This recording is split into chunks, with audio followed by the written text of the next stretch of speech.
let's start. Members, in line with our guidance on the use of social media, I am happy for anyone attending today's meeting, including members of the Council, to use social media, provided that this does not disturb the business of the meeting.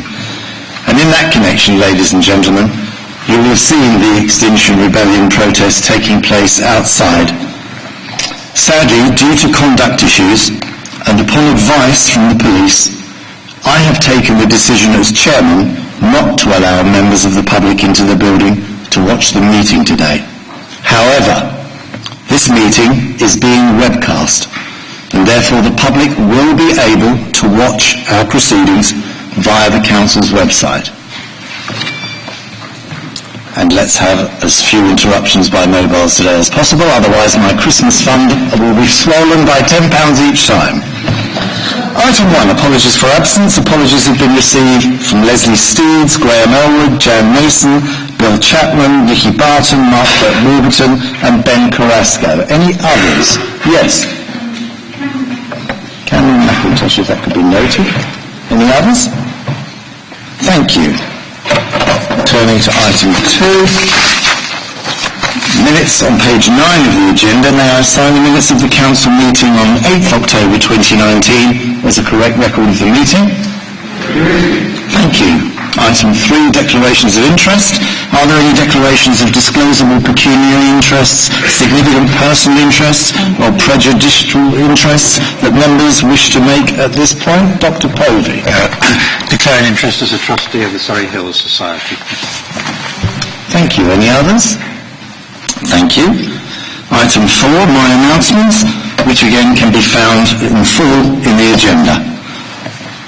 Item 5, the leader's statement. I call Tim Oliver, the leader of the Council, to make his statement, and may I remind you, members, that you can make comments as well as ask questions on the leader's statement, and the leader can respond at the end. Leader.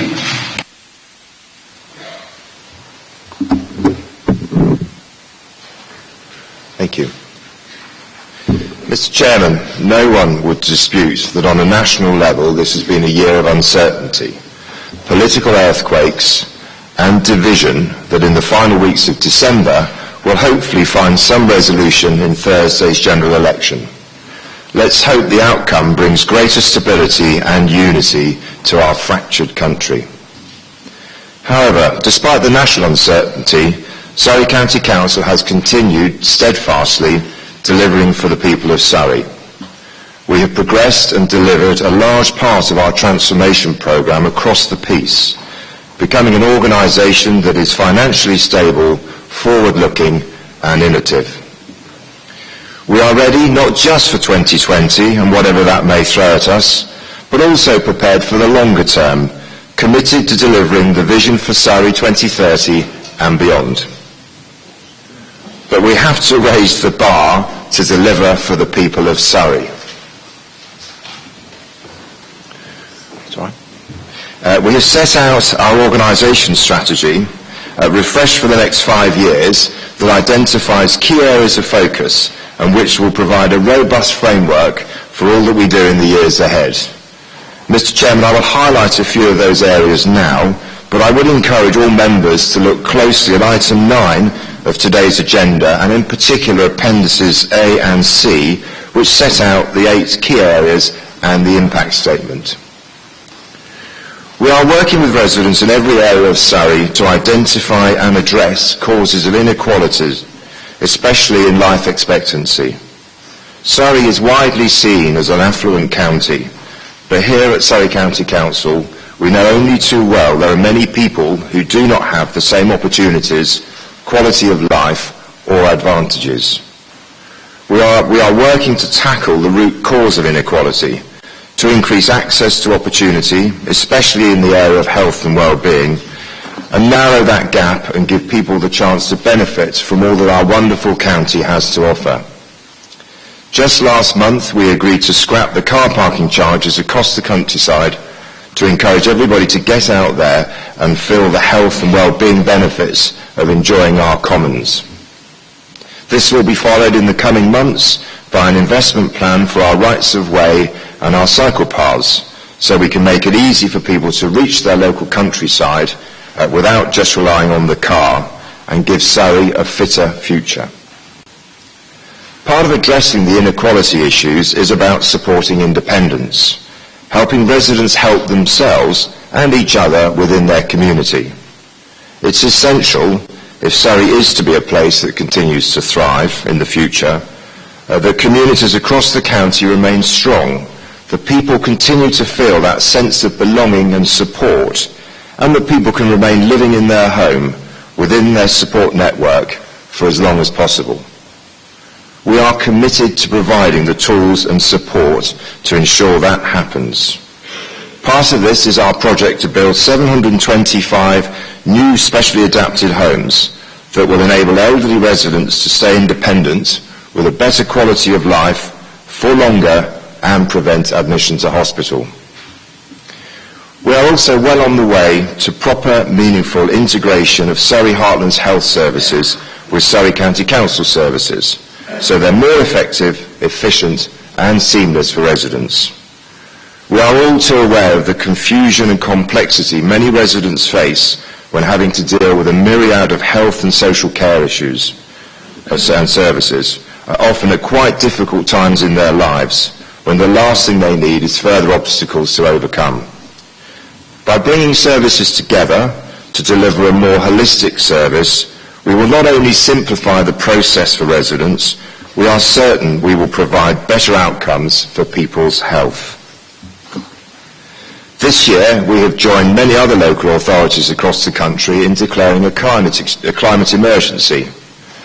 Now, it's all very well making that statement and recognising the fundamental global threat of climate change, but it's another thing to take meaningful action, and we are serious about doing that. The Greener Futures work has been a Surrey County Council-led initiative, not party political. We recognise that we must work with government, with partners including district and boroughs, businesses and residents.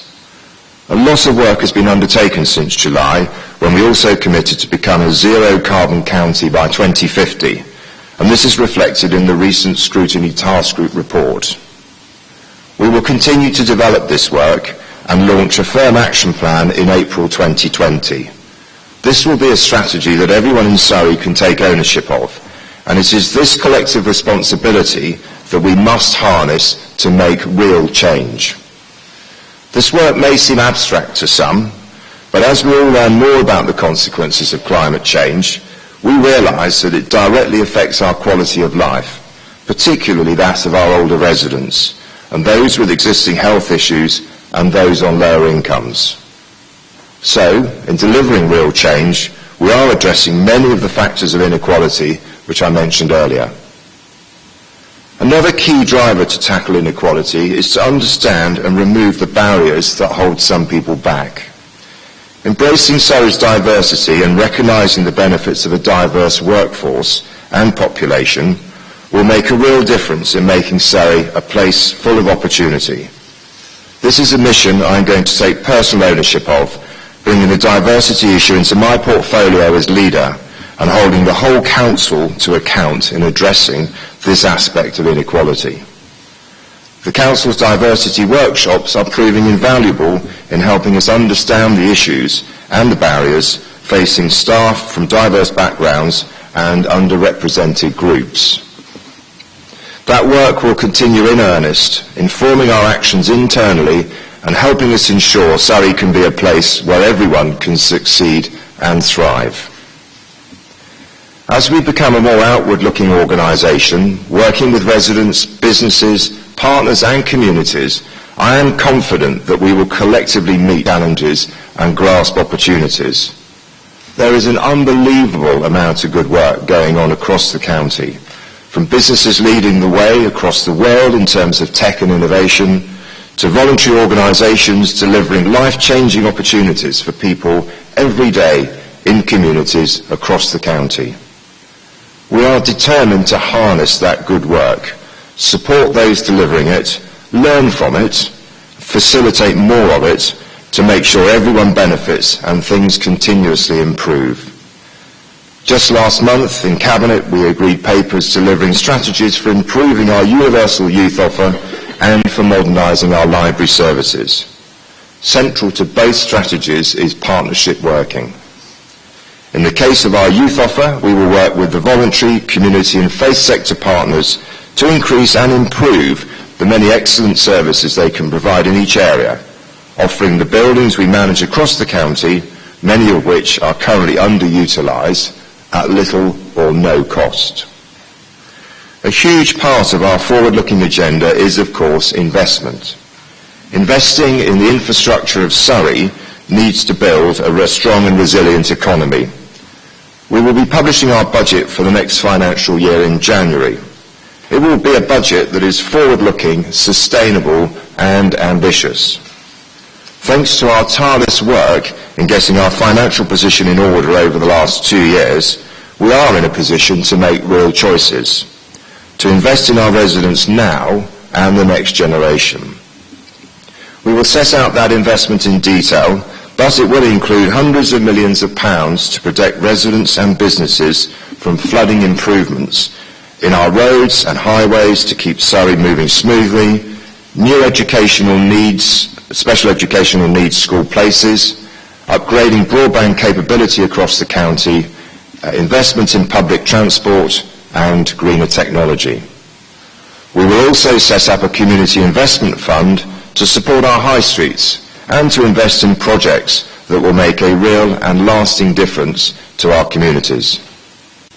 I'm also pleased to announce that in the new year we will be convening a Future Economy Surrey Commission. This will bring some of the most experienced and insightful minds in the county together to help plan the best way forward for Surrey to deal with future challenges to our local economy and position the county as the place to come to work, to start a business or to grow a business. No doubt part of this work will revolve around a digital revolution in the county, harnessing things like the 5G Innovation Centre at Surrey University. We are already exploring how to make the most of new and emerging technologies to innovate and improve services and the way we work. This involves the development of a digital strategy for Surrey that will come to fruition in the new year and will set out our ambition for how we will use the digital to help Surrey and its residents thrive. A big test of that move to a digital future and our own use of technological advancement will come when we move the organisation's civic heart to Woking next year. I'm pleased that we have managed to finalise our move back into the county we serve within my first year in office. It is a collective achievement and something that should give the whole organisation optimism as we head into 2020. Mr. Chairman, I really do believe we are making good progress in delivering the transformation of this council that it needs to ensure that our children are safe, our elderly and vulnerable residents are supported, that our residents feel part of this fantastic county, and that we genuinely do all we can to improve their quality of life and address the inequality of life expectancy. I would call on all of us to be good neighbours this Christmas and look out for those who need support and companionship. Finally, on a personal note, can I thank you all for your support this past year and pay tribute to our dedicated staff who will be working with the most vulnerable residents and delivering vital services over the Christmas break. This work doesn't stop. Finally, I wish you all a Merry Christmas and a Happy New Year.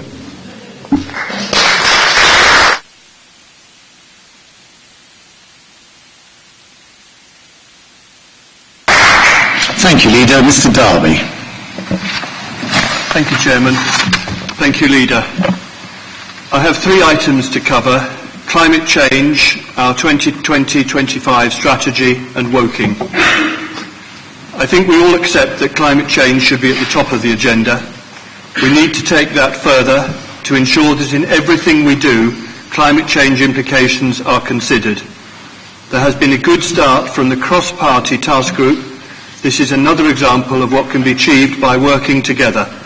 My thanks to them. But it is only a good start. Much to be done to embed different thinking, a change of culture. I trust that the report on highway trees due in January will reflect that, and we will look carefully. Turning now to the 2025 strategy, it is in my view aspirational rather than a reflection of reality. That reality is that austerity is still alive and kicking in local government. Is the state of central government funding adequate? Is there an early likelihood of permanent funding to deal with the pressures we all face? I suggest not. We have had to deal with tens of millions worth of cuts, deal with one-off grants, funding 1 year at a time, nothing permanent. Transformation is in most cases just another word for cuts. It is undoubtedly necessary to balance the books, but that alone is not enough. It's outcomes we need to focus on and the fair expectation of residents, so we don't just focus on delivering the minimum. The pressures we face on adult social care are immense and likely to remain so. And as a result of that lack of central government support, our expectation will inevitably be of yet more savings. Any one-off payments received being no more than an inadequate sticking plaster. Can we truly say adult care funding is enough, or for highways, or to cover climate change, or to provide truly affordable homes? Woking.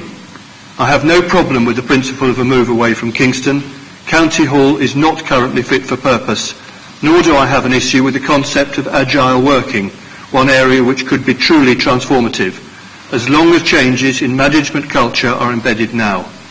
The paramount needs for any new building are to ensure, 1, our staff are looked after, 2, that our IT is fully operational on day 1 and itself agile. To that I would add the need for the building to have as low a carbon footprint as we can reasonably achieve, with overall good value for the residents of Surrey.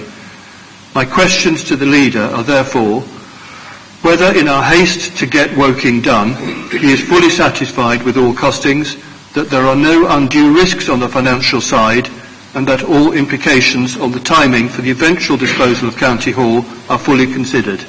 I would join the leader in wishing everyone a happy Christmas and New Year. Thank you, Chairman. Thank you, Mr. Darby. Mr. Bottom.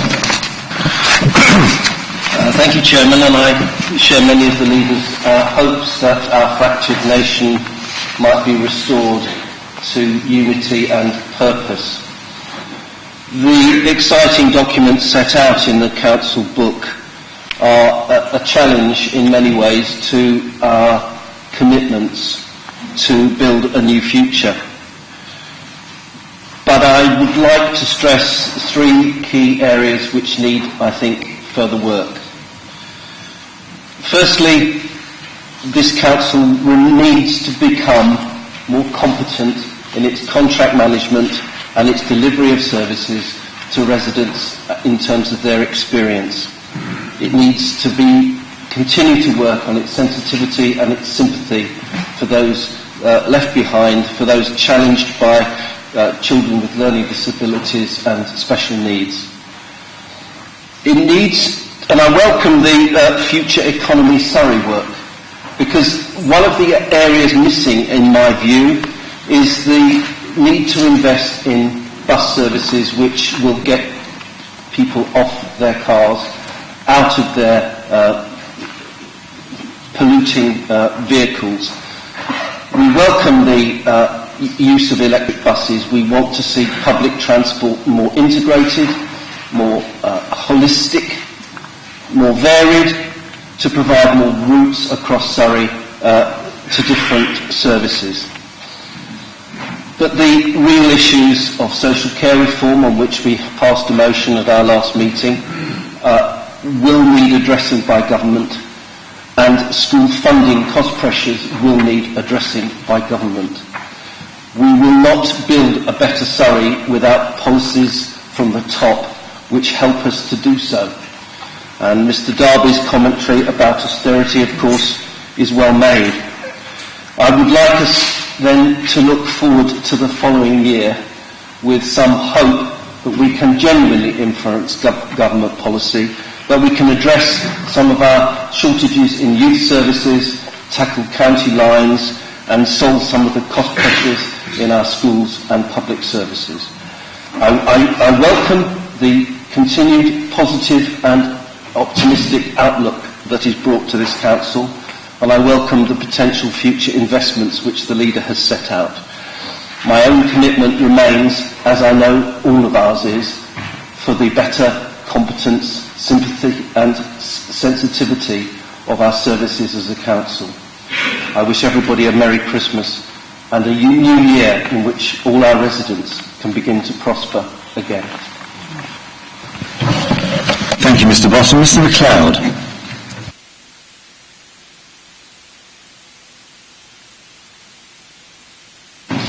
You defer to Mr. Spence. We're both from Farnham, doesn't matter. I totally support the comments of Councillors Darby and Bottom.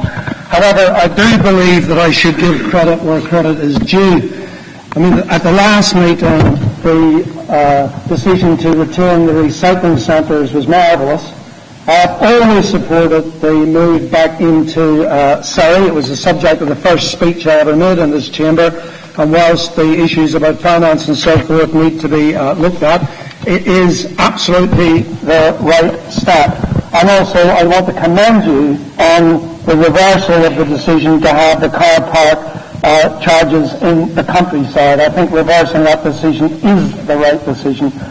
I thought for a minute you were giving me an amazing early Christmas present when I thought I heard you say you were going to help people to achieve independence. I did listen carefully and realise it was independence, so I'm prepared to go with that as well. But you did do the next best thing. You came to the Air Pollution Summit in Farnham and chaired it. And I commend you for that because, you talked about the fractured nation. In a way, in Farnham, we give some small indication of how we can help mend that, where Councillor Ramsdale, Councillor MacLeod and myself have worked very closely with Jeremy Hunt, who called the Air Pollution Summit, and there at the meeting was his Liberal Democrat rival, Paul Follows, who on Thursday is going to try and defeat him. But nevertheless, at that Air Pollution Summit, they were there working together. And if we can move that forward and get the traffic changes that we need in Farnham that currently Surrey highways don't want to do, 25 miles an hour, ban on trucks over 7.5 tonnes, and a pedestrianisation or a shared space between Castle Street and the Red Deer Junction, then we will have a very good move forward. And I will commend you again, Leader, for coming to that summit and giving your support, and if we can continue that work, that will be very profitable. Thank you. Mr. Essex.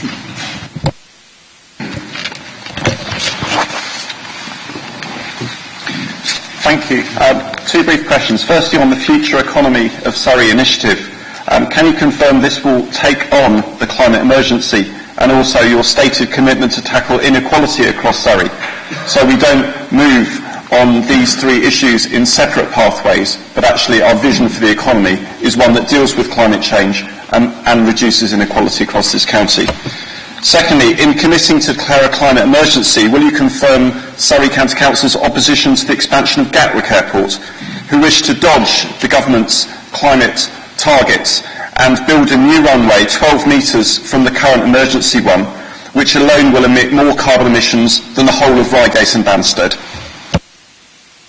Thank you. Mr. Robert Evans. Thank you very much. Thank you, Leader, for your speech. As I was coming in, like many other members, I was passed a piece of paper by Extinction Rebellion, and I'm not a spokesperson for them. But one of the points that they do raise is, they say, two serious important issues: divestment of Surrey County Council's pension fund and planning permission for oil drilling companies like UCOG. I wonder whether the Leader could comment on those 2 points. Thank you. Oh, and very happy Christmas to everyone. Thank you. Mr. Harrison.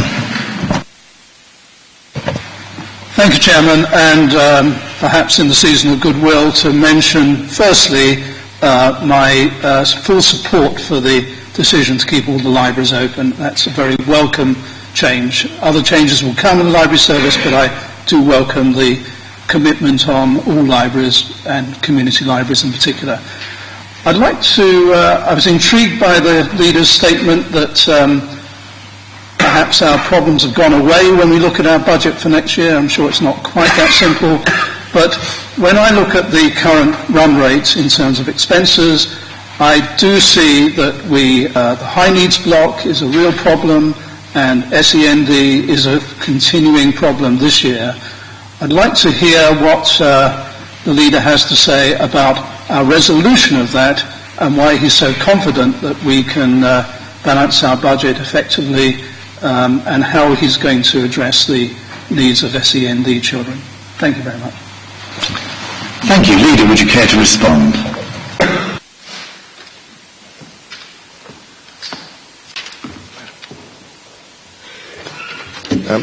Thank you, Chairman. So in relation to I'll just take them in order. In relation to the comments from Nick Darby, I too am very grateful to the cross-party task group on climate change. That work will be pulled together into a cabinet paper in January, which will then hopefully help inform the wider strategy.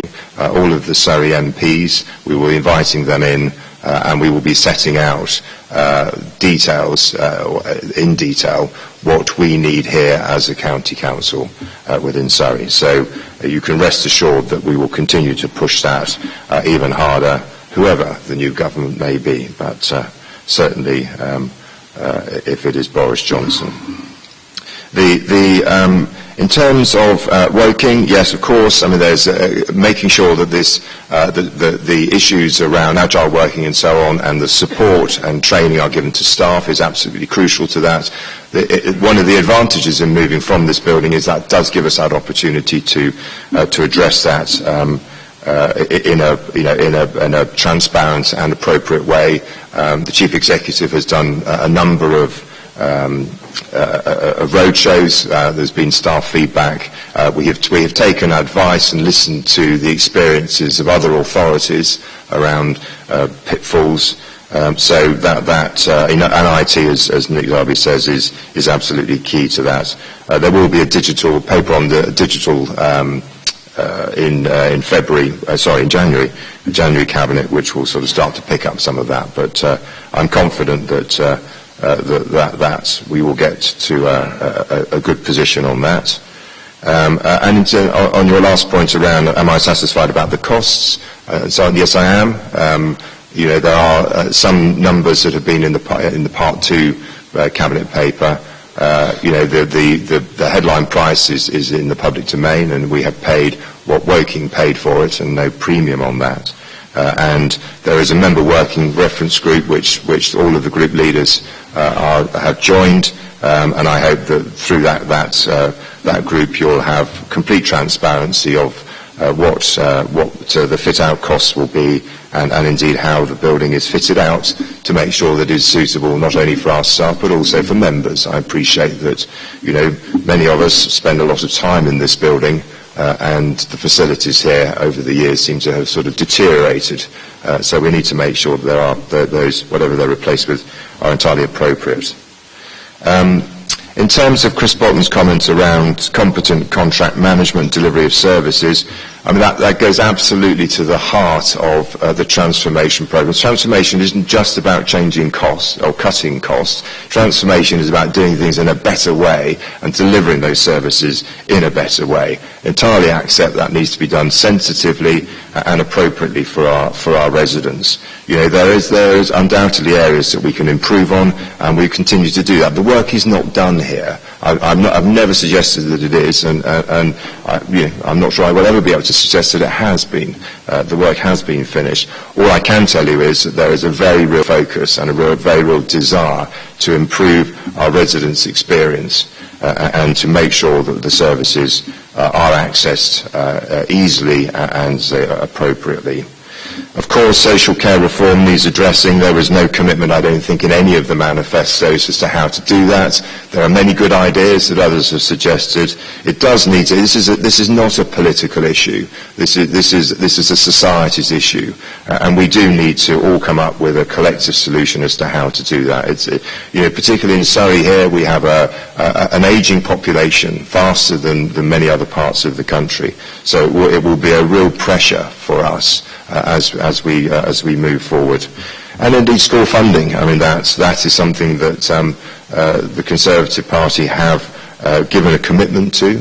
We do have the oddity here, of course, where we have a mix of schools owned or operated by Surrey County Council and academies, and of course actually we don't have the responsibility for those academies and for any sort of maintenance works or improvement works.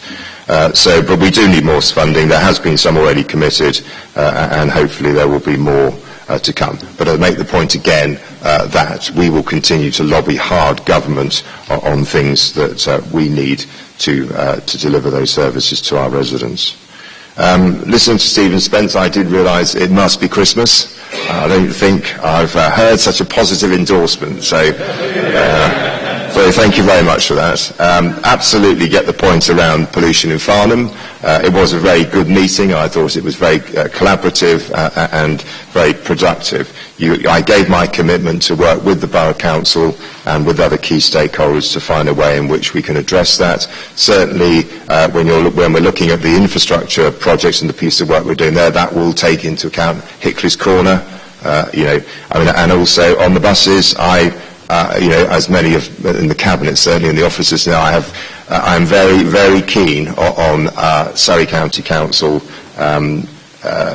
introducing or increasing the number of buses, electric buses, small electric hopper buses ideally in the rural areas to start with. The only way we are going to genuinely start to tackle air pollution and climate issues is to get people out of their vehicles and onto public transport. And we have to improve the public transport infrastructure to enable us to do that. And the only way we can do that, I think, is if this county actually drives that agenda. The rethinking transport piece of work, which we need to bring back. There's a question from Mrs. Watson about that.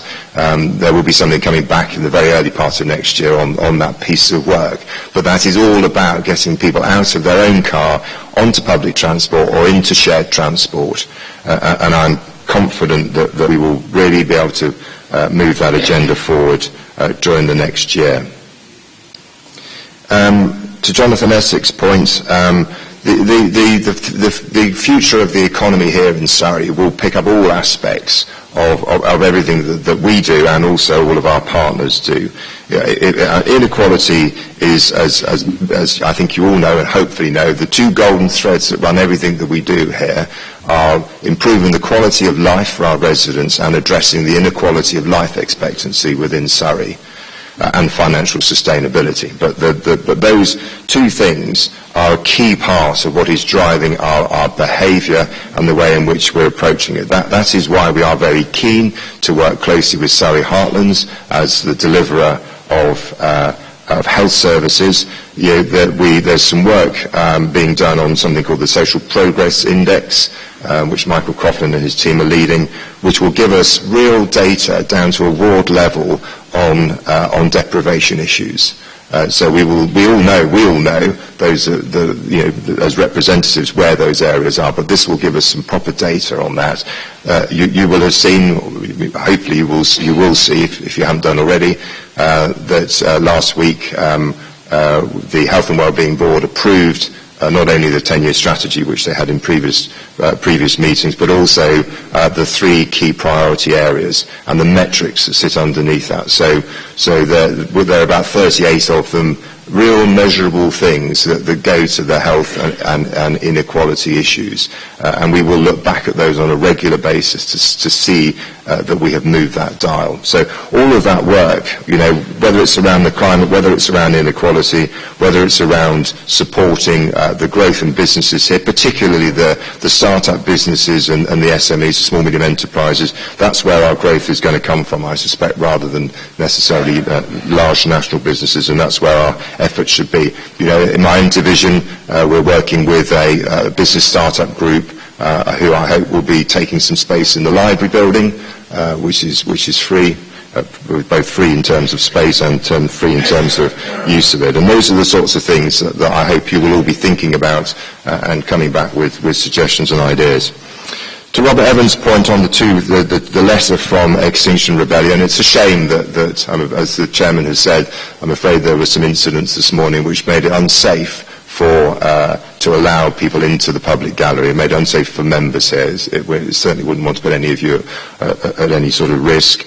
On the pension fund, that isn't really an issue for Surrey County Council. That is for the pension committee.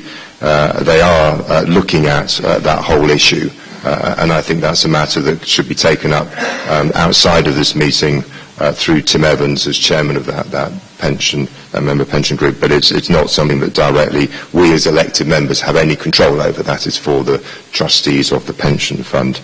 And on oil drilling, I mean, that's a national issue. The planning committee that dealt with the application on Horse Hill, complied, as I understand it, complied with the legislation. There were no planning grounds, on which to oppose that application. Unpalatable as that might seem to some people, that is the law. And actually, and maybe that's what they intend to do. But what Extinction Rebellion should be doing is lobbying government to change the rules and to give authorities power to prevent those sorts of planning permissions. But until they do that, I'm afraid we will comply with the law as it stands. Otherwise, we will be subject to a judicial review. And I think finally, to Nick Harrison's point, have the budget issues gone away? If only. No, they haven't gone away, but we have delivered transformational savings. By delivering services in a different way, we have been able to manage that cost. As we know, the two areas that are challenging for us is the increasing cost of adult social care in terms of the demand, and on SEND. It is our statutory responsibility to deliver those services, and we will deliver those, and we will prioritise those over other areas of more discretionary services. I know that from a resident's perspective, if they don't have a family member or friend or relative that is accessing those services, they don't quite understand why all of the council tax doesn't go on issues that they, perhaps are a bit more visible to them around potholes and so on. Having said that, we have put a lot of extra money into the roads, and will do for next year. And I hope, holding on to this, that issue, potholes, is beginning to reduce on the issue, on kind of the scale of issues. I think that in terms of what are we going to do in practical terms in relation to SEND, we have set up a specific board, officers and members, that is having a laser-like focus on all aspects of the service. We will be having a peer review to see what others have done. The officers are in regular contact with other authorities. There is no doubt that our spend on homeschool transport, which currently runs about £33.5 million, but on SEND is higher than many other authorities. So the work on transport is progressing, and we need to look at better ways of doing that. That ties in with the broader piece around the review of transport. So there's some work being done in Runnymede and Surrey Heath around using community buses, community transport, for those sorts of things. So please be rest assured that SEND is right at the top of the list of our priorities, not because of the cost of it, but because we have to get it right. When Dave Hill joined this organisation 18 months ago, quite rightly his focus was on safeguarding issues and making sure that our children were safe. The reviews we've had from Ofsted have all been really encouraging in terms of the progress that is being made, and I suspect at some point next year we will have a full review, and I'm confident that the Ofsted will have seen significant improvements in the way in which those services are being delivered. But SEND is a complicated area. It's a very sensitive area. And it's not something that you can just sort of wave a wand at and sort it out. It needs some real thinking, and it needs some long-term, some sustainable solutions. It needs more money from government, without question. This is not a Surrey County Council issue alone. It is a national issue, and if governments do anything, it must be to support the vulnerable members of our community. So again, we will be seeking additional funding from them. Mr. Chairman, I hope that's answered most of the questions. Thank you, Leader. Moving on to item 6, members' question time. This is included in the supplementary agenda that we should all received. I've got notice of 10 questions, 5 minutes per question for supplementary questions. These must be framed as questions, please, not statements, and be relevant to the original question. Question time will take 45 minutes, at which point I will finish the question we're on, close the item. If any questions are not covered during the 45 minutes, written answers have been tabled, and members can, of course, follow up with the relevant Cabinet member outside the meeting. There'll be an additional 15 minutes for members to ask questions of Cabinet members based on previously circulated Cabinet member briefings, which you've got. These will be taken on a first-come, first-served basis with no supplementaries. So I'll move straight away to question 1, and that's Mr. Robert Evans. Do you have a supplementary? Thank you very much, Chair. And can I thank the Cabinet member for her response, because I do know how much she looks forward each time to my questions on the fire service. Does she feel that these incidents, 106 incidents within Surrey that have been tended by other fire services, I know that many of those will be the border in the north with the London Fire Brigade. Does she feel that this is the most efficient way to be running fire services to provide for Surrey residents?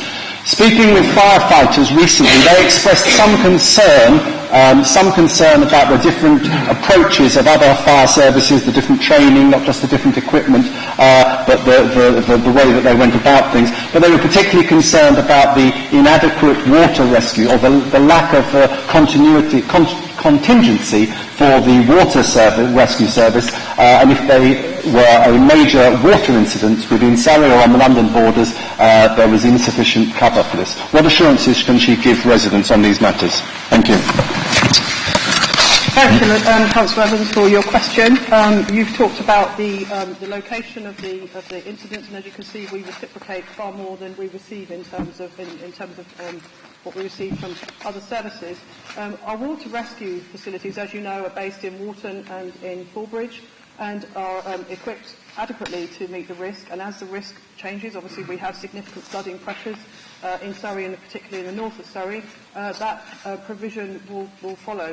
These practices have been in place since 1947 as part of the Fire and Rescue Act, and sovereignty will not take priority over the nature of the incident, so that will always determine deploying the nearest available appliance from wherever it is located. It's a very fluid resource, as you know. Surrey has the most advanced system in the UK, which enables us to identify where those appliances are located, and they're deployed accordingly. I hope that answers your question. Thank you, and happy Christmas to you too.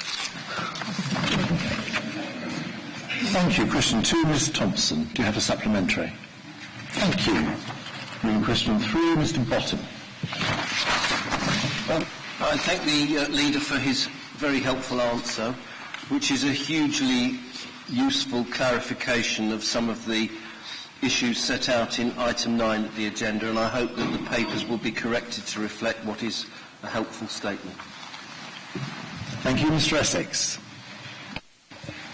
Thank you. I'd just like to ask that now we've got £100 million available, or so it would appear, how much of that will be allocated, if not all, to deliver on the climate emergency in our high streets? Thank you, Leader, if you'd respond. Thank you, Chairman. The purpose of this High Street Fund or Community Infrastructure Fund is to support our communities with projects that will be meaningful to them and long-lasting. Some of those may touch on climate issues, but it isn't just restricted. That is not just restricted to highways improvements either. It's about things that we can do in our own divisions, in our own communities, that will really be beneficial for the residents. It's public money. There will be proper controls in there in terms of an officer board, a member board, and so on, to make sure that we spend it appropriately. I'm going to suggest that we have an all-member workshop, not just a briefing, and just sit down as 81 councillors in a room and just talk through the sort of ideas that people have, because this is not quite a once-in-a-lifetime opportunity, but we know that the high streets are struggling. We know that the community organisations are finding it difficult. So there must be things that we can do to help them. So I'm going to suggest we meet in early January, February, and just sit down and talk that through. And I'm sure that Jonathan, you'll be adding in your climate opportunities and suggestions as well. Thank you. Question 4, Mrs. Watson. Thank you. I'd like to thank the Cabinet Member for his response. As the member of the local committee and the District Council Cabinet Member responsible for the parking enforcement team in Mole Valley, I would be delighted to take the lead in taking forward this recommendation. Can the Cabinet Member confirm which officer of the County Council will take responsibility for this, and I will ensure that the District Council appropriately resources the work? Thank you. Mr. Furness. Mr. Chairman. Yes, thank you very much. We will find an appropriate contact and we'll be in touch very shortly. Mr. Essex, question 5. Any supplementary? Yeah, I might like to just restate my original question because I'm not sure it's been clearly answered. Please can you confirm why food banks are proposed in the way that we propose to look forward in our proposed vision and suggest that be with due respect removed? And instead, why we might consider extending from talking about allotments where you can't sell food to community initiatives such as community farms or food co-ops where we can actually employ people on our land to grow food rather than do it on a purely voluntary basis. Leader. Thank you, Chairman. I'm not sure about the word forward. Realistically, there are. Okay, well, I'll have a look at the word. If it doesn't sound as if it was used in an appropriate context. I certainly don't look forward to it. You know, the reality is there are food banks, and if there are initiatives that this council could do to help support those. I did meet with the Chief Executive of the Trussell Trust. You know, there are some complications around actually food banks taking live fresh produce, but that's addressable. You know, what I hope is that actually we will be able to engage community organisations and individuals, you know, who will use that land and you know, hopefully when food banks are a thing of the past, you know, that can be used to support, provide food for homeless people. Or there are lots of other charities and organisations that would welcome the initiative. You know, we can certainly look at extending that and expanding that into some of the areas that you've suggested. But the point of this is that just where we have the surplus land or land that cannot be used for anything else, let our residents do something. That just as with our buildings where we have space, that our residents, our community groups use it. This is not a political, should not be a political issue. This is a positive thing I hope that this council can do. Thank you. Question 6, Mr. Robert Evans. Do you have a supplementary? Thank you very much. And can I thank the Cabinet Member again for her answer, which I think is very encouraging. Colleagues will be aware that the type of cladding that was the concern in the Grenville fire is different from the type of cladding in the most recent Bolton fire. So I welcome the response that the Cabinet Member has given here and the undertakings from Surrey. Does she share my concern? I think she does, that this is an area that we all need to continually monitor to ensure the safety of residents, and that all members here in this chamber probably have questions to ask and look at in buildings in their area which might be particularly vulnerable, whether it's high-rise flats or areas, buildings used by students, old people, or particularly those who may be more vulnerable. Does she share those concerns? Thank you. Thank you again, Councillor Evans, for your question. So, as has been outlined in the response, you can see that our officers are working extensively with all boroughs and districts. We use Experian data, which tells us the status of all buildings, so we know about vulnerable people living there, the nature of the building, and that is work that's ongoing. And as you know, this is part of our prevention and protection work, which is integral to our Making Surrey Safer plan. And I will give you the undertaking that no buildings that fall within the scope of the Grenfell inquiry in Surrey are at risk because they've all been remediated. Thank you. Question 7, Mrs. Watson. Do you have a supplementary? Yes, thank you. I'd like to thank the Cabinet Member for his answer. Does the Cabinet Member agree with me that these pilot schemes are not sufficiently ambitious and do not reflect the need for more bus services to be provided in Surrey, especially in the rural areas, to get cars off the road? Thank you. Mr. Hall. Thank you, Chairman. I follow Mrs. Watson and ask, out of curiosity, on the basis the decision we're about to make later in the agenda will happen, will one of the pilot schemes include access to Woking and Miners House for those coming from the east of the county? Mr. O'Reilly. Thank you, Chairman. I must say I disagree with Mrs. Watson. I think these pilot schemes are actually very ambitious and to be commended. So my question to the portfolio holder is there a budget associated with these three schemes, either from this council or through partners? Because in order to make these pilots a reality and substantive reality at that, clearly some resources have to be expended on them. Thank you. Would you like to reply, Mr. Furness? Thank you, Mr. Chairman. Yes, I would agree that rural buses is a key factor. As the leader had outlined in his speech and in response as well, we are looking at other measures in order to not only improve transport within the rural communities, I have a rural division myself, but also improve air quality as well. It is one of the parts. As you can see in the response, it is not a silver bullet, it's not a quick fix, it will be a multi-channel option that will be needed.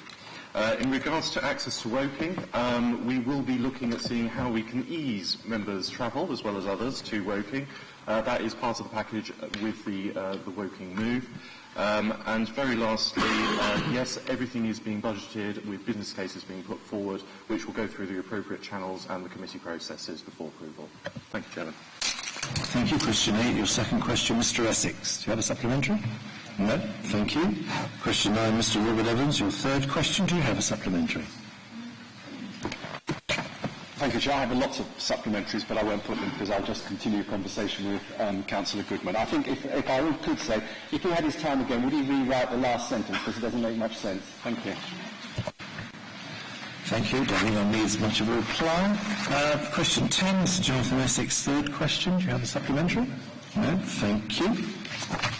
And that is the end of members' question time. Now, are there any questions on the Cabinet reports and next?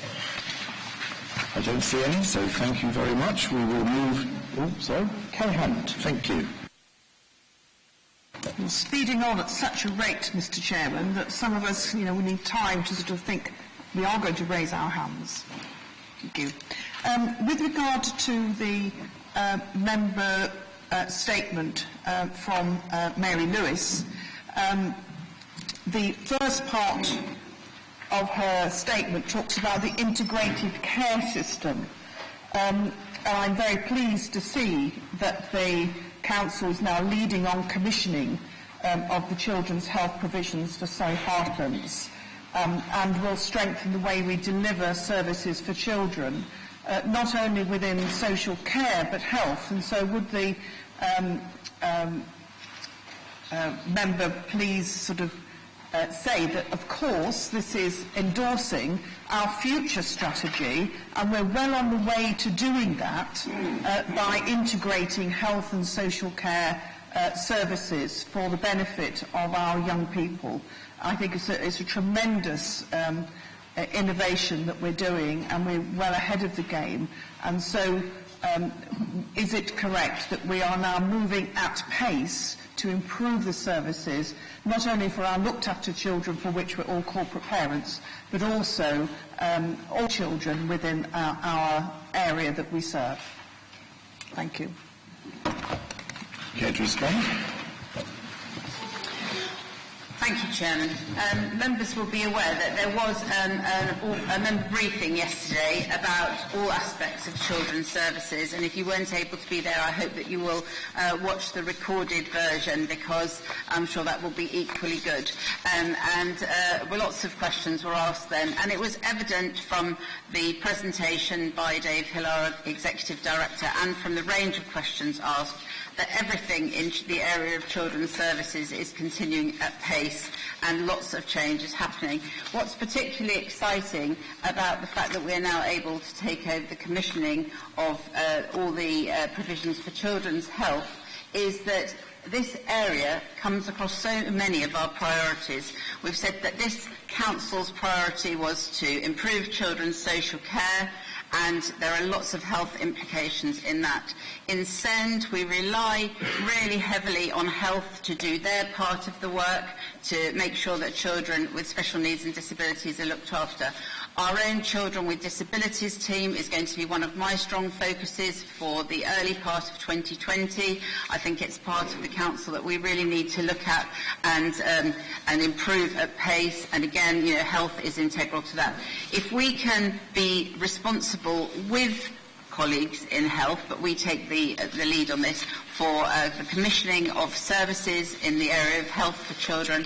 It will help in innumerable ways with various priorities of the Council, and most importantly of all, will make things better for children. We can make sure that these services are being delivered in exactly the way that responds to the needs of our residents. And I think to get that residents' focus into health is going to be a huge culture change for them. It's not going to be easy all the time, but we're going to make sure that we make the voices of residents heard, and that we get the quality of services to them that they really deserve. Thank you. Mr. Kington. Thank you, Mr. Chairman. I have got two questions. Perhaps if I ask my first now, I might have my second after others have had their first. It's to the Cabinet Member for Highways. I thank him for his update on the Epsom Marketplace Improvement Project funded by EBC and undertaken by Kier on behalf of Surrey County Council. I agree with him that Kier have done an excellent job in managing the site and delivering the programme as per schedule, and there have been nothing but positive feedback from residents and users thus far. However, a key element in all this is the partnership agreement or memorandum of understanding, which, when agreed and signed, will place the management of the marketplace with the Borough Council. Unfortunately, there have been delays in getting it agreed. Can the Cabinet Member for Highways give any indication when the necessary legal agreements from Surrey County Council might be in place? As I understand, a special meeting of the relevant authorising committee at the Borough Council will be held in January if those legal matters are resolved. Thank you, Mr. Furness. Mr. Kemp. I can follow up on that because I have been following that legal agreement, which the last email I saw was about 2 days ago, where the Epsom legal officers sent it to our legal officers. Their amendments have been agreed, and as far as I know, it's now being signed. So that should be sorted out this week. Thank you, Mr. Hall. Thank you. A question for the Deputy Leader. You mentioned the very impressive LEP briefing we had a few weeks ago, which was very impressive. Can I, and you mentioned also Enterprise M3, can I ask, as we saw at that briefing that in the east of Surrey, the coastal capital LEP is struggling in the nicest possible way, what thoughts he has on how we can actually move things forward with that LEP, and what positive things he's doing to actually move that forward. Deputy Leader.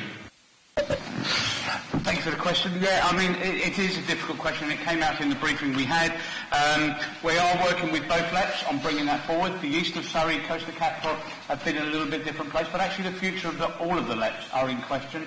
There's no more new funding coming through, and in 2021 is the deadline. The current funding must be spent before then, but they're getting no more funding from government at the moment. It is the funds they've got within their remit that they are, where projects haven't been delivered, are coming back into the pot. Coastal have got some money. There's a bidding round gone out, and we are working with them to make sure that's delivered and get some throughout. I know Leatherhead has got some of that already. There's some stuff in Tandridge which has been being delivered. So sitting on the board, I've really driven what East Sussex gets out of that as much as we can, and changing how they grade it. But it has got to be around outcomes. Sorry. Thank you, Mr. Harrison.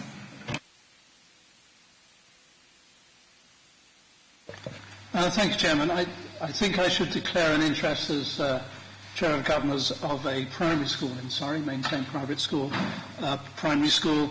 My question is about SEND funding and the Mrs. Isles' statement, and I would urge caution in relation to appealing the decision of the Surrey Schools Forum in relation to SEND funding. The proposals from the forum were overwhelmingly, I think, rejected by the Surrey Schools Forum. And the Surrey Schools Forum is not a body that does this lightly. And I would say until the county can review its EHCPs in accordance with the agreed standard and provide the funding on that basis, then I would urge that the county does not appeal to the Secretary of State. Thank you. Mrs. Arms. Thank you, Mr. Harrison. We are in the process of concluding what will happen with that funding. I think it is fair to say that not all schools responded. There is not a 100% response rate on this. And some of the schools responded to reject the application in order to make the point to central government about the funding being inadequate. What we're focused on here is increasing our EHCP response times, putting them within the agreed limits and making sure that we do that in consultation with the parents rather than it be an adversarial process. We are making improvements in that area and we will continue to do so, but funding at the moment remains a challenge. Thank you. Mr. Kington, your second question. Thank you, Mr. Chairman. It's to Councillor Goodman. It's reference to your item on tree planting. I note that your report on tree planting, you state that the tree strategy is currently being consulted on. In late November, when I sought more information on the tree strategy from the Cabinet Member for Highways, he advised me that until the draft is signed off, he cannot offer any more information. That does not sound much like consultation to me. So can you tell me if the consultees for your tree strategy include residents, local voluntary groups which support tree planting and members of this council, and will they be consulted well before the draft is signed off? And I'll take Mr. Townsend as well briefly. Sorry, thank you, Chairman. It's to also on the same subject of trees.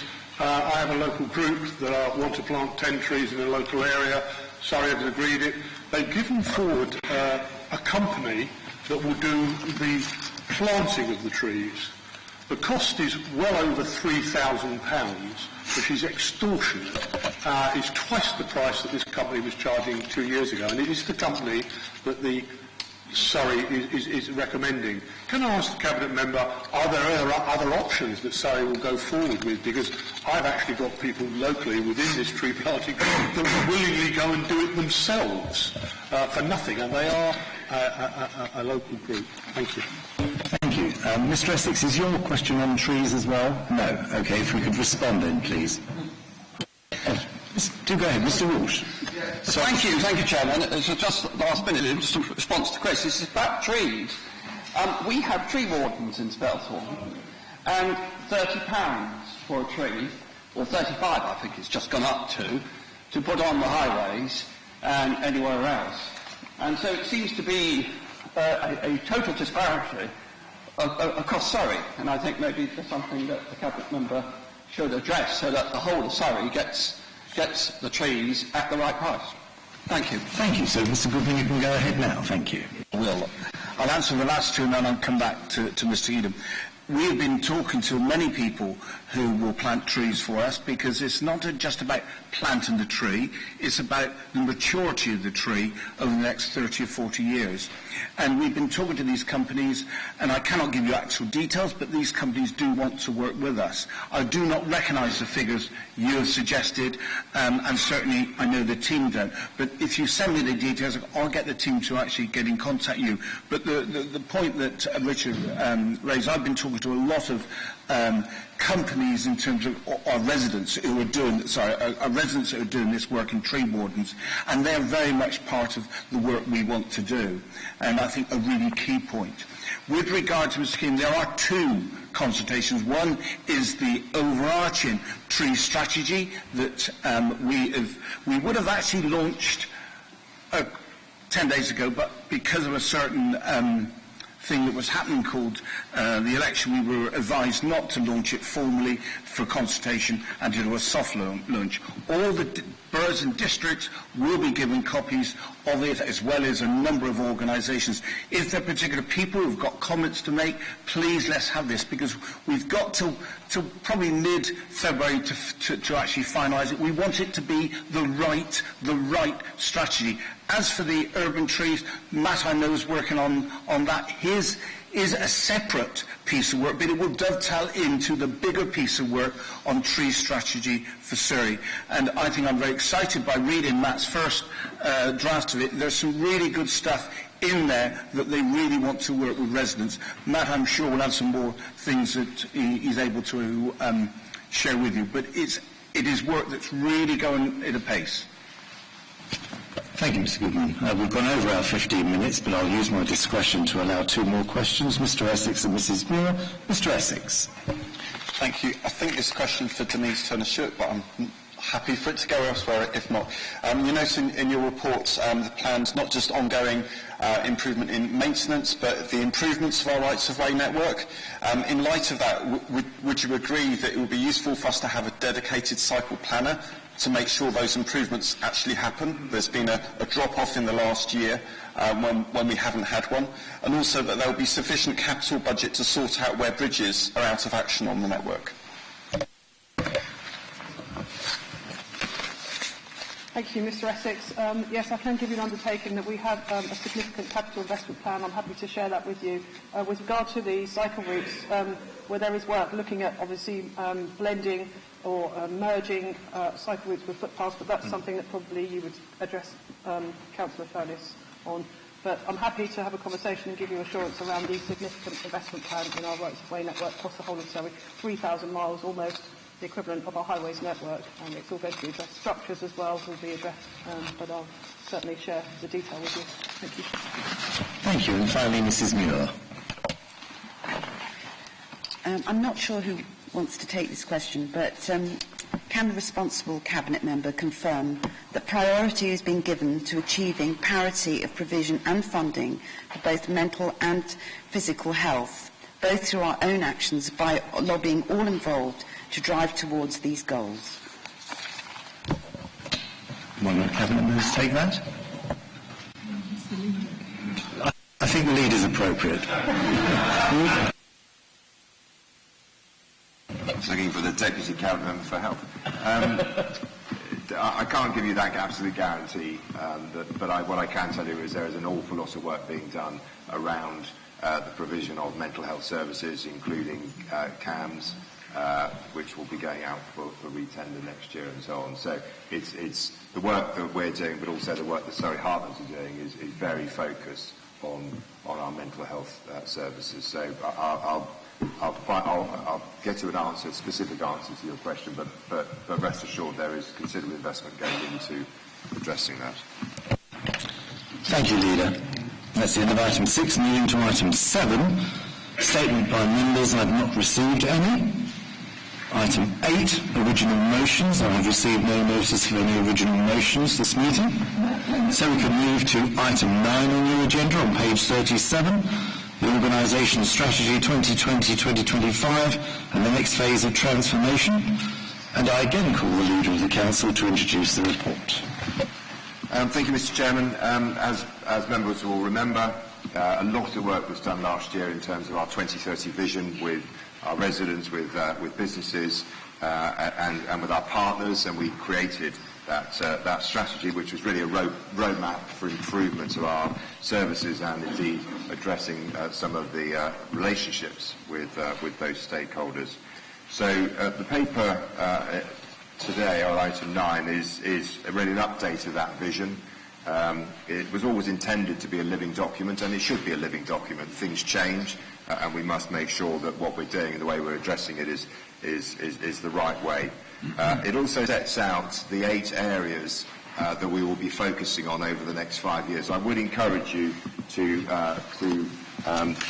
carry around with you at all times these 2 documents, the impact statement and the focus for the next 5 years, because those 8 areas there are a key part of the way in which we'll be delivering our services. And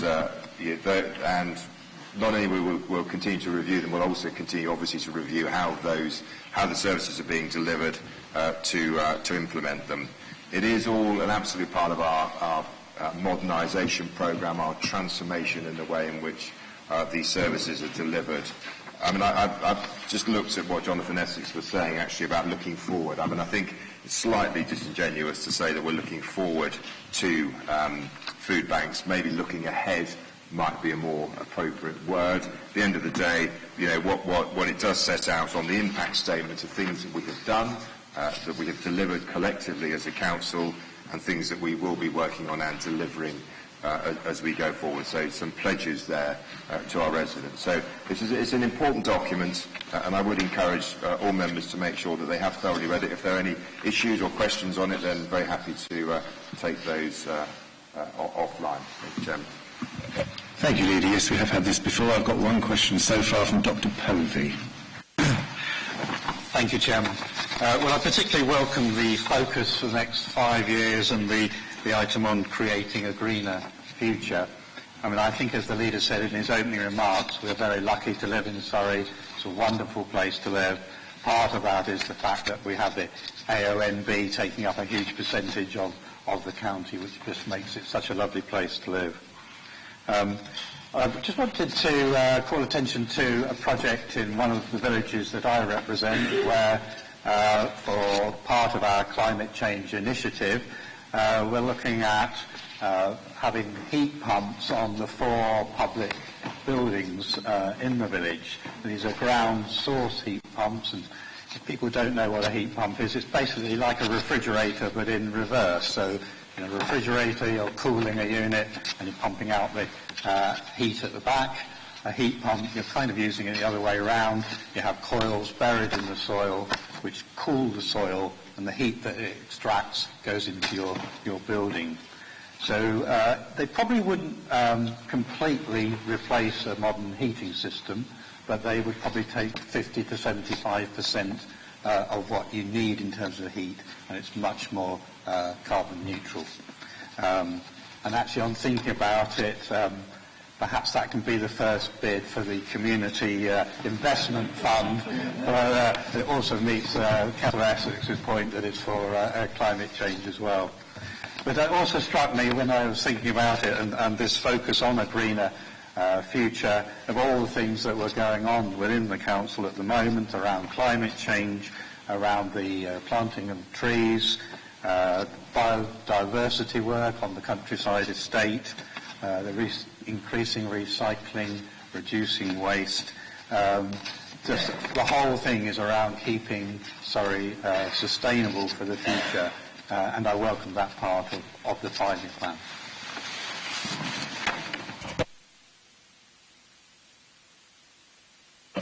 Thank you, Chair. Much, I think, to commend in relation to this organisational strategy for 2020-25, much to welcome, and amongst these, the reference to ensuring value for money. Obviously, we all want that. I also welcome the reference to producing performance measures, which I hope will include outcomes, not just figures. We've looked carefully at that in the Adult and Health Select Committee. Mental health, Councillor Muir has mentioned that already. There's really, I think, only a passing reference in the document to mental health. I feel it needs to be higher up the agenda. You've already explained it looks to me that it is, but I very much would encourage that. I also welcome the reference to promoting of our libraries and the statements you've made already. In relation to Surrey County Council land, the reference I would like to truly affordable housing, to see what we can do ourselves with our land, and in particular for key worker housing. For communications, there's a reference to the 5G networks, with tongue-in-cheek, so far as the distance are concerned, any kind of G would be useful. The mobile reception there is shocking. The schools and community facilities, again, a big tick, and particularly working with boroughs and districts, and anything in relation to the Surrey Place Ambition 2050, again, a piece of work which I thoroughly commend. Thank you. Thank you. Leader.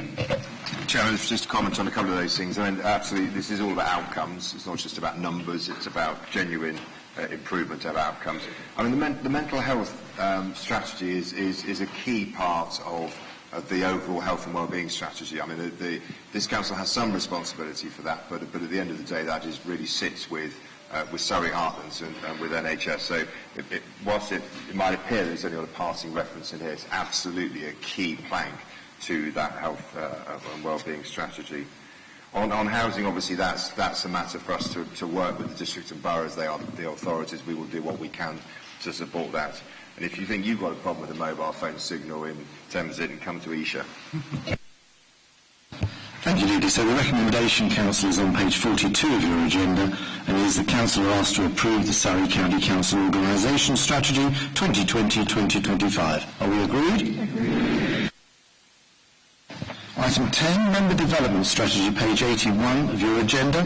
I call the Deputy Leader of the Council, Colin Kemp, to introduce the report, as he is the Chairman of the Member Development Steering Group. Mr. Kemp. Thank you, Chairman. This Council is committed to supporting member training and development. We were delighted last year to be awarded the Charter Plus Award for member development and have committed to reviewing member development strategy every 2 years. And that's what this paper seeks to do. With this in mind, the Member Development Steering Group, which involves representatives from each of the political groups, have reviewed the strategy alongside Democratic Services. All the key changes in the appendices to the document have got track changes, so you can see exactly what's been changed and make it easier to read.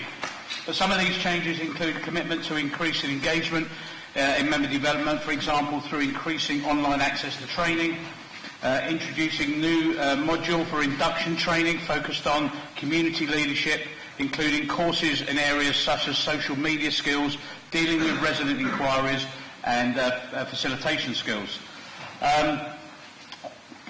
Committing to providing member one-to-ones on an annual basis, with the first of these taking place within 6 months of being elected, which is really important with the elections coming up. Subject to the approval of the Council today, the Political Development Steering Group will continue to meet regularly over 2020 to make sure these are developed further, and we'll start to prepare for the 2021 election so we can induce new members after the election. Happy to take any questions. Thank you. Yes, Mr. Townsend. It's not a question, it's a statement just to confirm how good it is to have a chairman who's actively interested in the member development group. He is, I think, either the third or fourth chairman within about 18 months we've had for that group, and I welcome his approach, and I think members should back up this strategy wholeheartedly. Thank you, Chairman. Right, with no other comments, then the recommendations are on page 83 of your agenda and are to approve the biannual review of the member development strategy. Is we agreed? Thank you. Item 11, Surrey's Greener Future Task and Finish Group report on page 119 of your agenda. I call the Cabinet Member for Environment and Waste, Mr. Mike Goodman, to introduce the report. Mr. Goodman. Thank you, Chairman.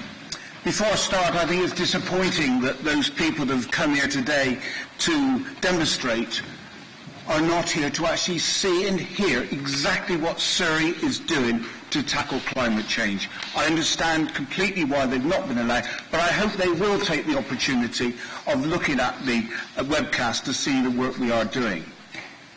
And Chairman, when I've finished, if there are any questions that come up, I'm quite happy to come back and elaborate.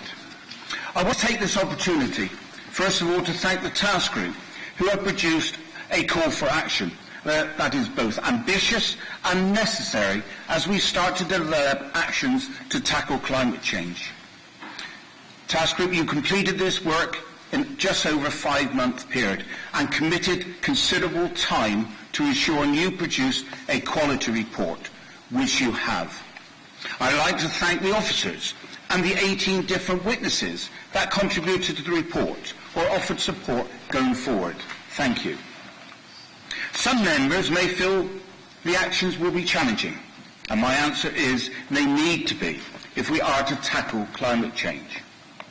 This Council did not agree a climate emergency because others were. We declared it because we recognise the importance of the environment and the responsibility to take action to protect it. I want to pay tribute now to our leader and chief executive, who have been ambitious and bold in making climate change a priority. And when we consider the budget early next year, we will bring forward significant proposals to deliver real change in addressing climate change in Surrey. We have already acted by starting the planting of 1.2 million trees and will launch a tree strategy in March.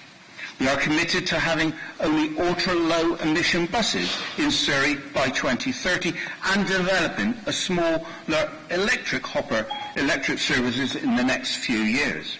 By March 2020, all electricity used by Surrey County Council will be renewable, and will be developing our own solar farms, producing all our electricity by 2025. I want to remind members, it was on the 9th of July that at the Surrey Rural Conference that I announced the planting of 1.2 million trees and buses being ultra-low emissions by 2030. So I'm delighted that we have seen during this election campaign political leaders across the spectrum, newspapers and others, saying how important trees are and announcing targets. It was only last week when one of the political parties announced the target that all buses in the UK should be ultra-low emissions by 2030, the same target that Surrey has stated. Yes, Surrey is leading the way in many ways and is really ambitious. We've also seen Surrey leading the way with a reduction of 32% carbon dioxide emissions in Surrey from 2007 to 2017. This is good news, but we have to do so much more. We have started to develop a climate change strategy, and this is gaining real pace. It will be launched in April next year. It will enable us to benchmark our performance and then measure progress each year. And I welcome the suggestion from the Task Group that to set up a members' reference group that will help us shape both the tree and the climate change strategies. I'm also encouraged by the work in our districts and boroughs and a commitment from them for us all to work together, as well as the interest from our partners in the health sector. Climate change goes through all the areas of county business. A key part of developing this strategy will be the views of our residents, and we will consider how we include these views before Christmas. We have started doing this work, but we need to do more. We're also working closely with the Surrey Climate Commission and the Surrey University. It is important that members are kept informed, and I'm arranging a seminar in February to help everyone understand the scale of the challenge and the actions that are required. Of course, tackling climate change isn't straightforward. I understand the concerns and the impacts of aviation on climate change and the concerns of several of our districts and boroughs have on this. I read with interest the letter and rather brief report from the Climate Commission to the government on aviation. This fell real short of delivering advice to the government, and we've already written to the government and we'll be following this up when we post the election. Action plans and strategies are just one part of the challenge. It's not just what government, local government, businesses and residents can do. It's what we all must do. What is required is a significant culture change and behaviour change. We must all work at getting the message out to everyone, because if everyone starts to make changes, we can achieve so much more. In finishing, Mr. Chairman, on the 16th of December, I'll be writing a number of letters to ministers on climate change. Yes, we can do much in Surrey ourselves, but local government will need help from the governments both financially and to understand government priorities. Yes, Chairman, I could say a lot more, but you're going to tell me to stop. But the most important thing is we now need to deliver actions. And just one last thing in finishing. I wrote to you all last week about the Tree for Christmas campaign, and I hope you are all buying your Christmas trees and then donating £3 to Surrey Wildlife Trust, which is a charity we set up to actually purchase trees and plant them in March next year. Thank you. Thank you, Mr. Goodman. Mr. MacLeod. Thank you, Chairman. I've been advised by my fellow Planning Councillor, Wyatt Ramsdale, that I don't always speak loudly enough at this meeting, so Wyatt can advise me at the end if I've done better. I do have a plan B, actually. If this fails, I'm going to ask Stephen Spence, for obvious reasons, to deliver my future speeches for me. Firstly, may I thank Mike Goodman, the Cabinet Member, for his positive response on behalf of the Cabinet for the task group's report and recommendations. These are set out on page 123 of your Council papers. The background, of course, is that the Council declared a climate emergency on the 9th of July. The Communities, Highways and Environment Select Committee decided to set up a task group to advise their Cabinet and advise the Council on how to take things forward on green issues. The Chairman, John O'Reilly, asked me as one of his two Vice-Chairmen to chair this task group, and I'm very pleased to do so. We had 5 volunteers, including myself, and they all worked extremely hard on this task. They all played important roles. One thing I'd like to mention is a side issue. It's not really a green issue. One of our members, Paul Deach, actually pushed us into using mobile agile working, doing a great deal of the work over the Skype system. And this actually saved an awful lot of journeys to County Hall, and also enabled us to talk to some of the witnesses that the officers organised without going to see them. So that's all in the right direction in terms of climate change. As I said, we all learned a great deal. One thing I'll mention is that we all benefited from the commitment and knowledge of Jonathan Essex and his commitment to this, because the rest of us were starting from a much further back position. Finally, I'd like to mention that John O'Reilly himself, although not a member of the committee, he attended most of the meetings, which I thank him very much for. And Nicky Barton, who isn't even on the select committee, she stood in when one of the members was not able to spend as much time as originally hoped. That's enough about the councillors. Moving on to the officers, I have to say I highly commend the officers for the work they did in this task group. They did a really terrific job of organisation and later on in producing the report. A call for action went out and we got 157 responses from organisations and members of the public. 8 sessions were set up with officer groups within the Council covering all the key activities of the Council. What we learned from these sessions is that the officers are taking this extremely seriously. And I think there is a change of culture going on, and that is very much to be welcomed. Lastly, as Councillor Goodman said, they organised 18 outside organisations to give us witness statements from expert organisations or relevant organisations. This is all covered in the report, and I recommend everybody to read the report, which is available online. But I'll just mention 2 things in terms of the witness organisations that we spoke to. 2 councils particularly impressed us. Woking Borough Council, who are of course a Surrey council, are very well ahead of other boroughs and well ahead of Surrey itself. They've been working on these type of issues since 2002, and also Bristol City Council, who are very much in the forefront as well. Secondly, I'd like to mention one organisation that we did visit, which was Hurst Park Primary School, had a green flag eco school. My colleagues were highly impressed by this school. It shows how young people are so important. This school, in terms of green issues, it's actually run by the children, and the children actually do things like they pester their parents to allow them to walk to school, and there's great competition between the different classes in the school about who does this best. I see I'm running out of time, so I'll have to hurry up now. In terms of where we're going forward, you can read the recommendations for yourself, but there's a call for action, and also there's a great deal to do, and as Councillor Goodman has said, a members' reference group is going to be very important. I would have liked to comment on the leaflets that we got from the Extinction Rebellion people, because I think we're doing some of the things they've asked for. They've asked us to tell the truth, they've asked us to take action, and we're doing that. So I think I best will stop now, Mr. Chairman. Thank you. Thank you, Mr. McLeod. And as usual, the ventriloquism of Mr. Spence went on slightly too long. Mr. O'Reilly. Thank you, Chairman. I probably will go on too long, but since lunch hour is a long way off, I'm sure you'll be even more flexible in your enforcement.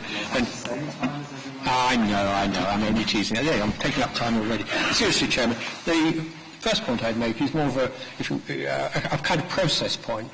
And all the select committee since May, have been doing this to their great credit.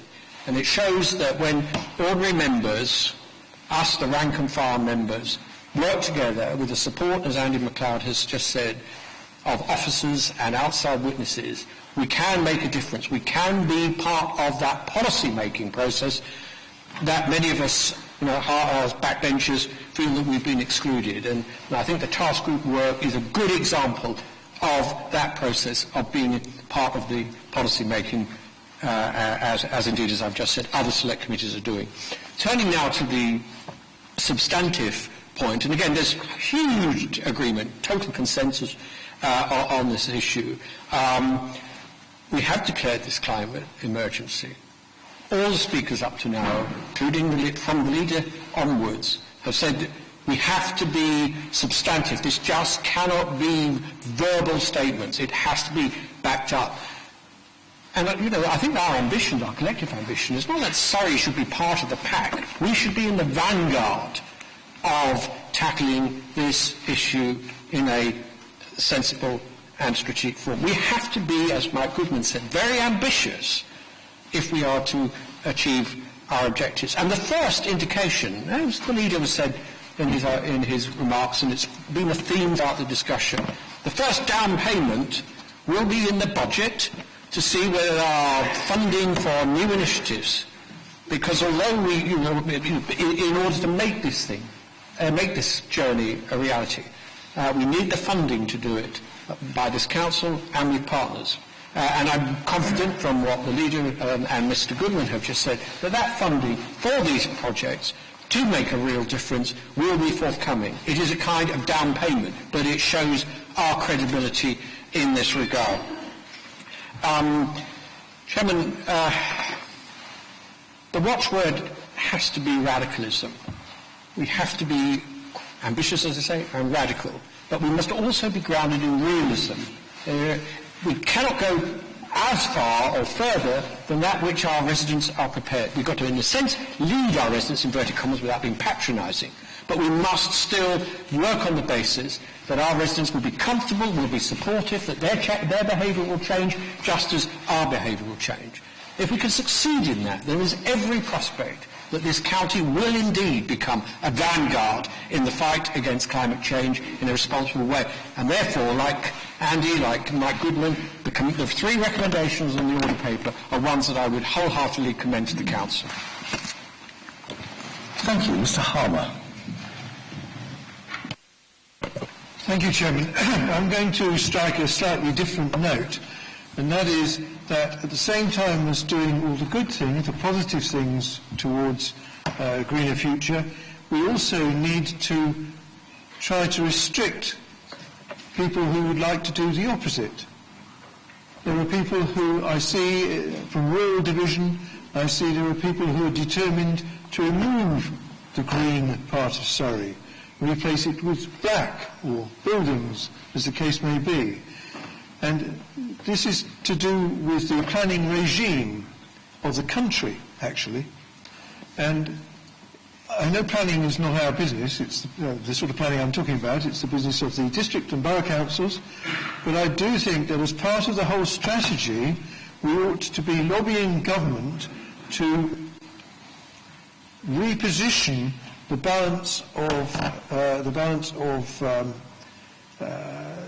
the weight of planning issues in order to support what everybody pretty well in the country is now working towards in order to give ourselves a better future in terms of more green, if you want to put it like that, or lower carbon, if you want to put it like that, but both of those things. And right now, I'm seeing at parish council meeting after parish council meeting, when they go through the planning applications that are coming in, every time, that's another chunk of green gone. That's another chunk of green gone. For no particularly good reason.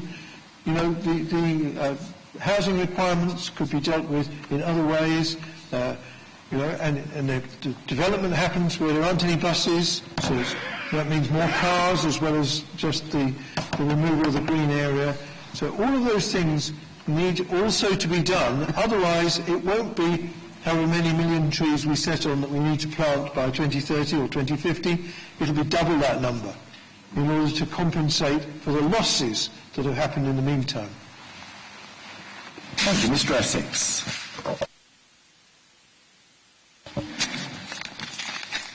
Thank you.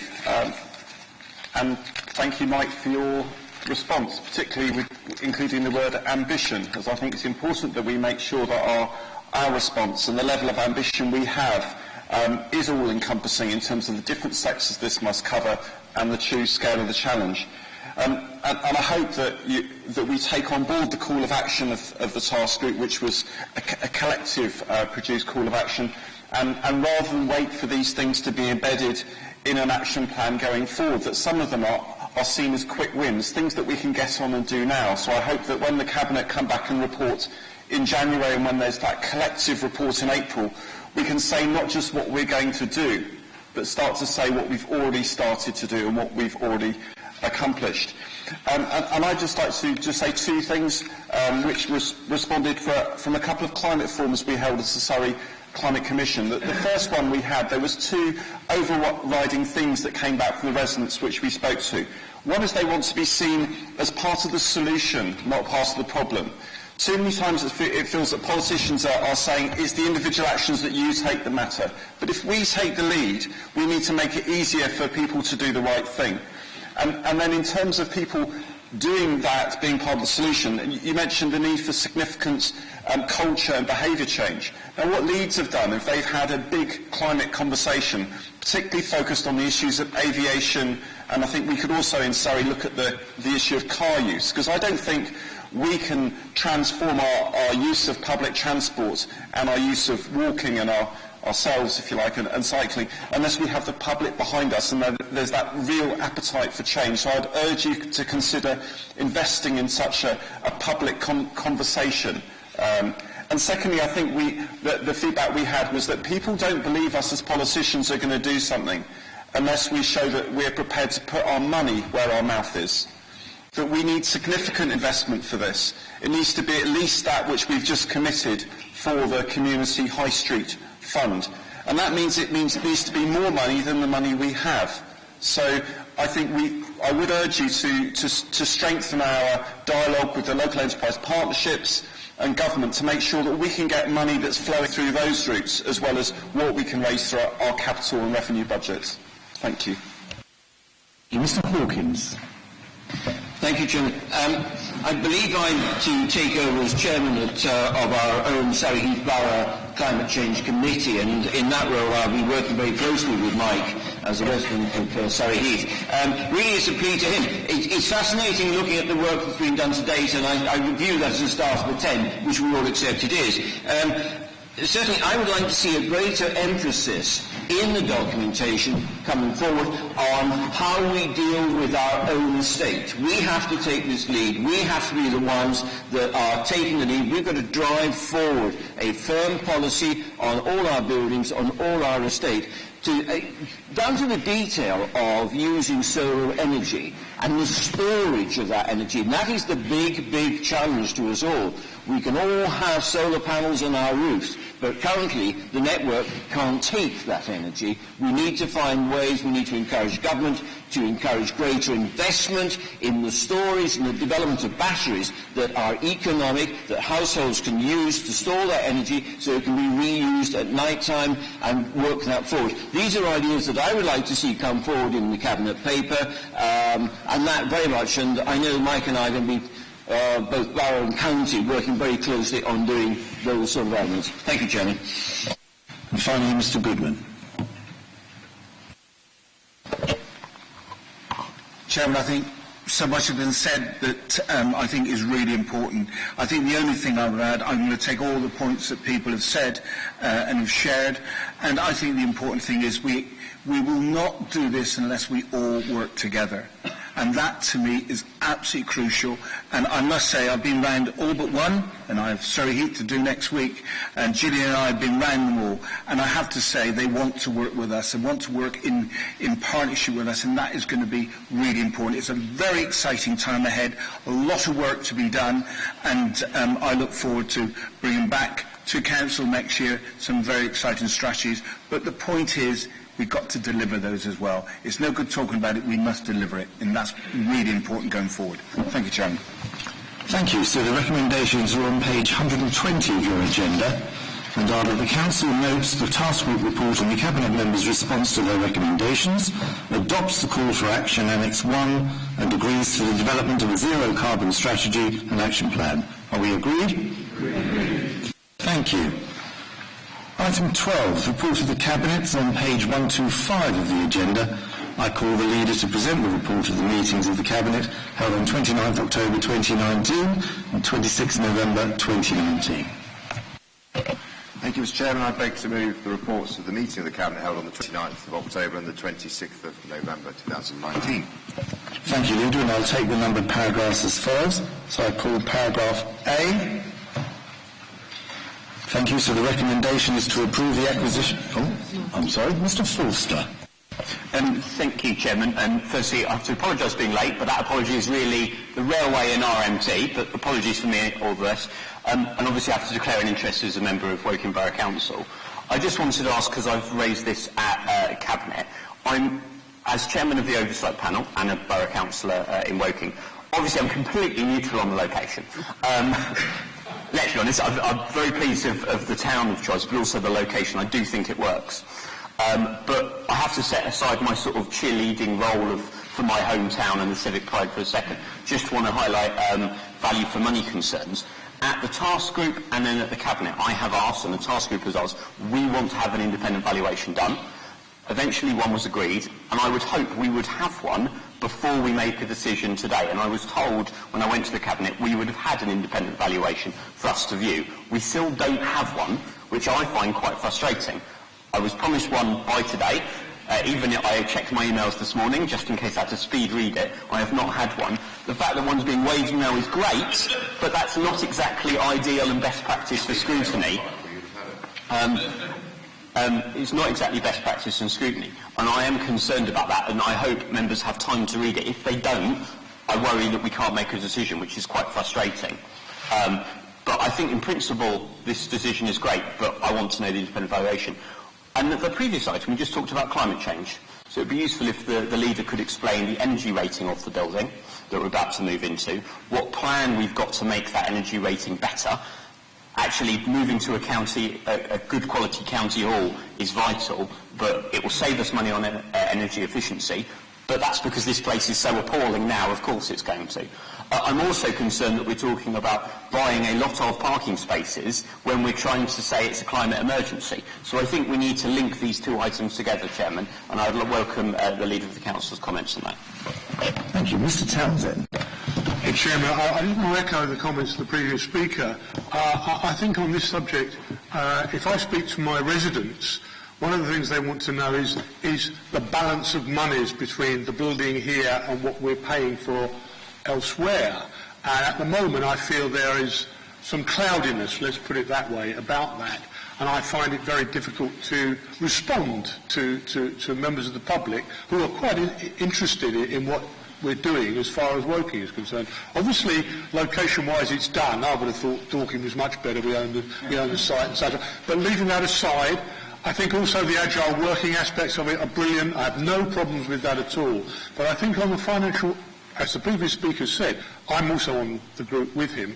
I do have concerns, and therefore, on this subject, I'm sorry to say, I won't be voting in favour. I will be abstaining because I think we need more information. I need that to actually answer questions from my residents. Thank you. So I'll go to the leader for... Oh, sorry, Mr. Kington. Sorry, it's not a question, but I'm just making a point of order under 28.1, which is that voting will be by a show of hands unless 10 members demand a recorded vote. Given the nature of this and the uncertainty over the finance that some of us have, could we please have, if I have the support, a recorded vote? Leader, would you respond? Thank you, Mr. Chairman. There is no uncertainty on the finance. With due respect, this matter was dealt with at Cabinet, and there was a Part 2 item which set out the figures. had Mr. Foster been here this morning, I would have given him the executive summary of the independent valuation that we received from Bale Williams. I spent some time with Nick Darby this morning going through it. I'm sorry that your transport arrangements prevented me from being able to do that. We cannot discuss in public numbers. These are commercially sensitive. I'm afraid the rules of this council require that it goes to the Part 2 item. That is a matter for the chairman. All I would say is that the independent valuation supports the valuation, the purchase price that you have already seen, and there is some detail behind that. In terms of the energy certificates, the energy rating is an E. The energy rating for County Hall is a C. So for all of you that understand these things, which I don't, C is better than E, and it seems quite bizarre that this has such a high rating. The E rating is low for this building, I'm told, partly because of the lighting, and on the second floor, when the lighting is upgraded to LED, that will assist. There is also, for those of you that probably haven't seen the building, I think there is a tour down there next week.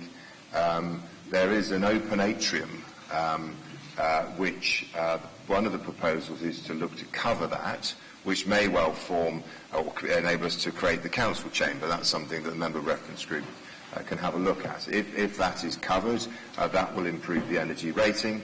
Also, as I understand it, air conditioning has a significant impact on energy ratings, and this is an air-conditioned building. So, and it's not suggested that that be removed. So there are steps that will be taken to improve that energy rating. In terms of the numbers, to say there was an opportunity for all members here to attend cabinets, and we could have dealt with anything at that point. Absolutely accept and agreed that we would have an independent valuation before today. It arrived last night, so I'm afraid there wasn't a chance to do it. But that valuation, as I say, supports the number that has been published. Thank you, Sir Leader. So before I go to the vote, are there 10 members who will support Mr. Kington to have a recorded vote? If they could show? No? Well, no. So we will have a vote for and against in the usual manner. The recommendation is that we approve the acquisition of Midas House, Woking, on the terms set out in the attached report as the County Council's new civic heart. Those in favour, please press yes and raise your hand.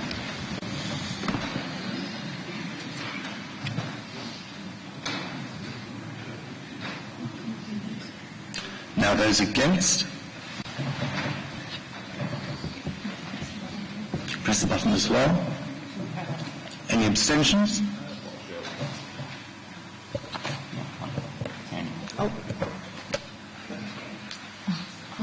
Thank you.